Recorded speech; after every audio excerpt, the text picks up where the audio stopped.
గురుర్బ్రహ్మ గురుర్విష్ణు గురుదేవో మహేశ్వర గురు సాక్షాత్ పరబ్రహ్మ తస్మై శ్రీ గురవే నమః. అంటే ఏమిటి? బ్రహ్మ విష్ణు మహేశ్వరులు మనకు గురువులు అనమాట.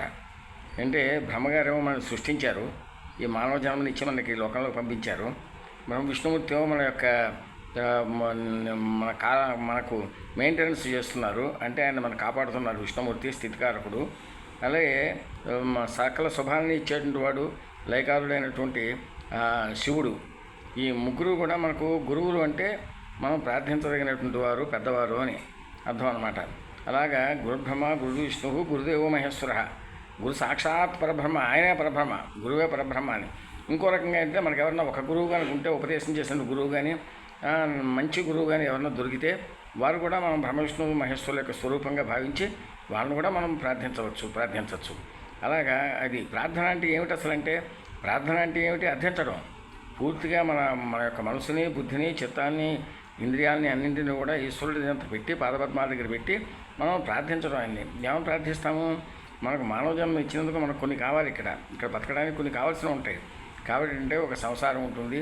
మనం చిన్నప్పటి నుంచి పుట్టి పెరిగినప్పటి నుంచి మనకు సంసారం చేస్తూ ఉంటాం. పిల్లలు వాళ్ళు పెరగడం, వాళ్ళకి చదువులు చెప్పించాలి, పెళ్ళిళ్ళు చేయాలి, మరి ఎన్నో కార్యక్రమాలు, వాళ్ళ పిల్లల్ని మళ్ళీ చూసుకోవాలి, ఎన్నో కార్యక్రమాలు ఎన్నో ఉంటాయి.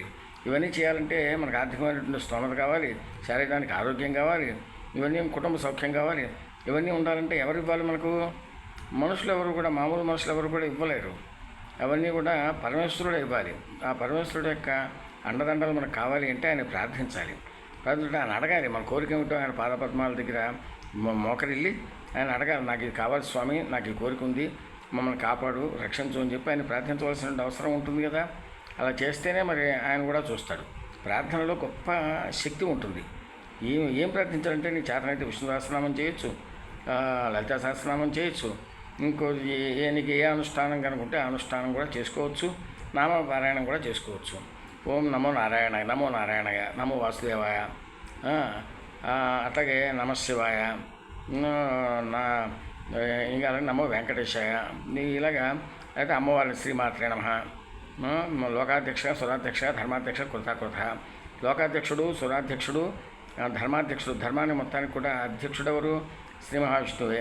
ఆయనే శివుడు, ఆయనే సర్వదేవతా స్వరూపం. కాబట్టి ఆయన ప్రార్థించేటప్పుడు ఏం చేయాలి? మనం ధర్మాత్ముడైనటువంటి, ధర్మాన్ని రక్షించేటువంటి వారి దగ్గరికి వెళ్ళి అధర్మమైన కోరికలు కోరకూడదు.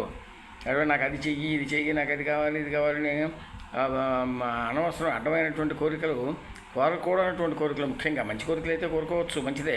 కానీ కోరకూడనటువంటివి, అధర్మపరమైనటువంటి కోరికలని మనం కోరకూడదు. ఈశ్వరుడి దగ్గరికి వెళ్ళి ధర్మయుక్తమైనటువంటి కోరికలు కోరితే ఆయన భక్తి నెరవేరుస్తాడు.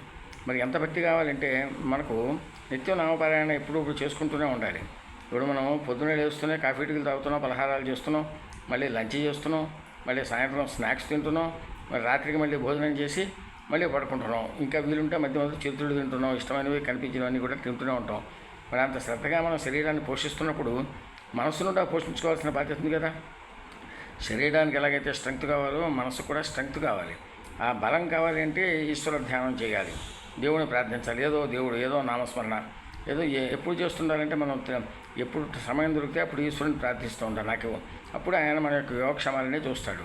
అనన్యాశ్చింతయంతో మాం ఏ జనా పరిపాసతే తేషాం నిత్యాభియుక్తానాం యోగక్షేమం వహామ్యహం.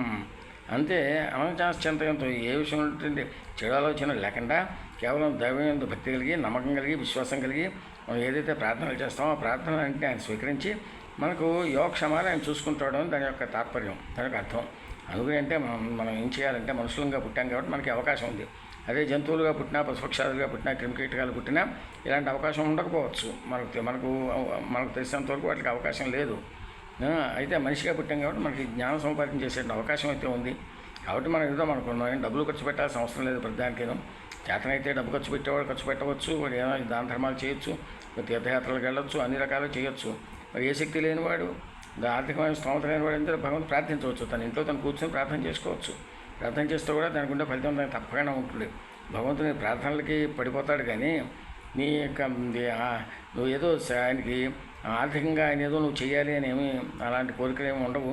నీకు శక్తి ఉంటే చేయాలి, తప్పకుండా చేయాలి. నీకు శక్తి లేకపోతే నమస్కారం, హృదయపూర్వకంగా నమస్కారం పెట్టుకుంటే కూడా దేవుడు మనకు కావాల్సినవన్నీ కూడా ఆయన చూసుకుంటాడు. ఇది నేను చదవచ్చుకున్నది. ఓం తత్సత్ శ్రీకృష్ణ పరబ్రహ్మార్పణమస్తు. ఓం నమో వెంకటేశాయ, ఓం నమో వెంకటేశాయ, ఓం నమో వెంకటేశాయ, నమో నమః. ఓం లక్ష్మీ, ఓం శాంతి. సర్వే జనాः సుఖినో భవంతు, సర్వే జనాः సుఖినో భవంతు. ధర్మో రక్షతి ధర్మో రక్షతి రక్షితః. ధర్మం వద, సత్యం వద, ధర్మం చర. ధర్మాన్ని మనం పాటించాలి, సత్యాన్ని మనం పలకాలి. అది ఈశ్వర సాక్షిగా కనుక చేస్తే ఈశ్వరుడు మనం తప్పకుండా కాపాడతాడు. మన అందరినీ కూడా మన అందరినీ కాపాడతాడు. అందుకని మనం చేద్దాం. ఓం శుభమస్తు. శ్రీకృష్ణార్పణమస్తు. ఓం శాంతి శాంతి శాంతి.